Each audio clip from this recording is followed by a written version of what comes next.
Hey, Big J, I'm doing good. Right on. Are you guys in Billings? We're in town. We came from Boulder last night, so we had about 550 miles, and we're on a tour, and we've been touring since February, and we'll tour throughout the year, and we're, making a couple records and stuff, so lots going on for us. Very cool. What, do you still like the touring, or is that kind of like the you got to do it to pay the bills kind of thing? I do like it because our fans are incredible, and personally, I like traveling. It gets tiring, but that's the worst part of it, tiring and missing what's going on at home. But besides that, I still love it. I really do. So you like touring, you get to see a lot of cool places. What do you think about Montana? Are you a big fan? Of course I am. Wide open spaces, long city blocks.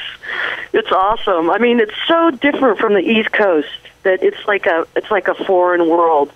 And I like that. We like to get out and experience different cities and different countryside, and that's what we get to do. So love Montana. We've been here several times, and very glad to be back. Well, what do you? A lot of people obviously associate you guys with being lesbian. Like that's one of the things. Some people will say, "Oh, the Indigo Girls, they're that lesbian group, right?" Is that something that you found to be cool because it gives you a vehicle to kind of talk about those issues, or is that something that you're kind of sick of at this point? Like, yes, we are, but that's not what it's about.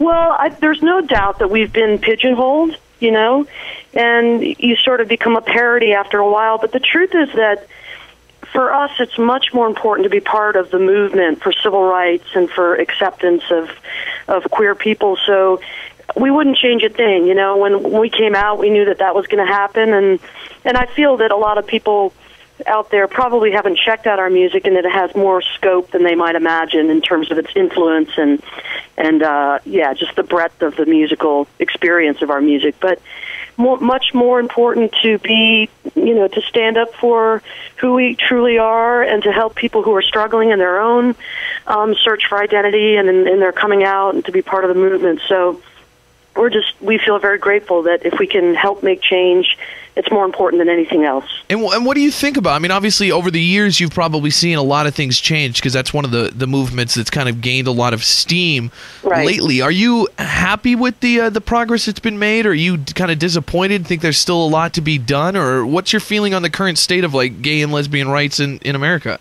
Well, I think there's it's a very good question, and I think there's two different ways that you approach it. And one is to have patience with the scope of history, because civil rights movements take a long, long time. And in many ways, our civil rights movement hasn't taken as long as some others. But so you have to have that perspective. But personally, it's very painful to not be there yet, to have conservative, mostly Christian-based groups condemning us, not validating us as human beings with the same rights granted them. So that it can never happen fast enough as a gay person. We want our right to marry, and the gay teen suicide rate is much higher than any other group, and that it's a reflection of the pain that's caused when society condemns you as a human being for just being who you are. Yeah. So the answer is twofold. And, we want Obama to pick up the pace a little bit, but he's got his hands full. So yeah, and one of the things, we've talked about this on the show before in the past, in Montana, obviously very conservative, but in general, probably not one of the more progressive places when it comes to homosexuality. But still, I mean, we have a gay bar here in town. We do have a gay pride parade. It's like we're coming along, but not a lot of the, I shouldn't say not a lot, but there are people out there that aren't on board and don't understand it yet. And one of the big things when we've talked about the whole homosexual issue on our show before is there's a lot of people here that think homosexuality is just a choice, that you choose to like women if you're a girl, or if you're a guy, you decide women aren't working out for you and you choose to like men. What's your view on that? Are you somebody that says like it's clearly born into you, or how do you feel about that?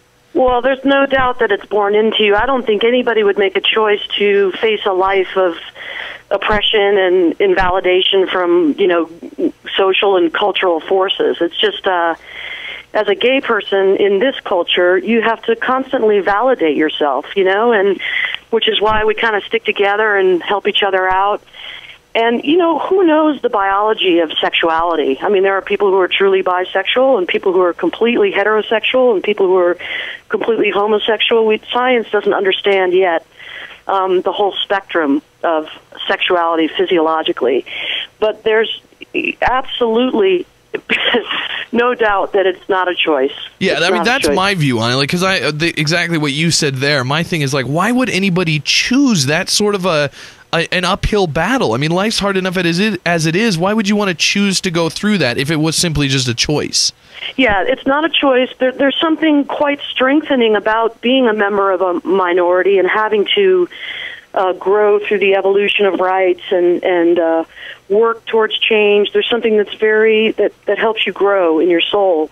It's just it's a matter of people getting to know other human beings and realizing that they're living productive and healthy and fulfilling lives, and that's what our eyes are on, that prize. Yeah, that's what I've told that to people before too. You know, that they think some of the people I think that don't accept homosexuality or have a problem with it think of gay as like a gay pride parade. They picture like a dude in a Speedo with a boa on and think that like that's the gay guy, or they know like a kid they went to high school with who said they were gay, and they think that it's like this phase somebody goes through, or it's this flamboyant lifestyle. And I grew up doing theater and musical theater, so I knew a lot of gay people. I said, you've got to meet some of these older gay guys I know that aren't flamboyant at all, live a totally normal life like with their partner, and like you got to look at that person and then tell me that guy just chooses to live that way and that's not who he is. Exactly. It's all about getting to know people, and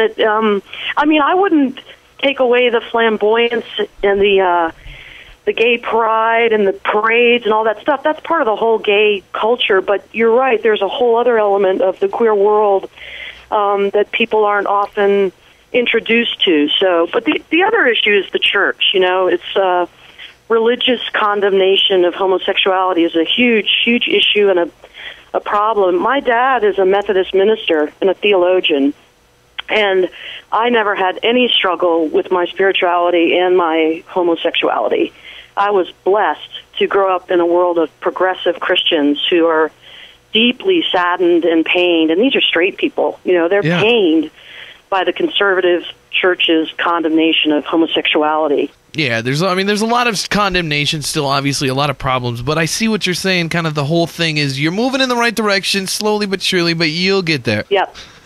Excellent. Well, we kind of got off on a little tangent there, but the bottom line is the Indigo Girls at the Babcock Theater, and hopefully everybody will come out and check you guys out, and I'm sure they're in for a very good show. Emily, from the Indigo Girls, it's been great talking to you. Thanks so much for your time. You too. Thank you so much. It's great to be back in Montana. Tonight at the Babcock Theater, 8 o'clock, the Indigo Girls live in concert. Thanks again, Emily. All right. Thanks so much. Bye. The Big J Show. Weekday mornings from 6 till 10 on Billings' #1 hit music station, Hot 101.9.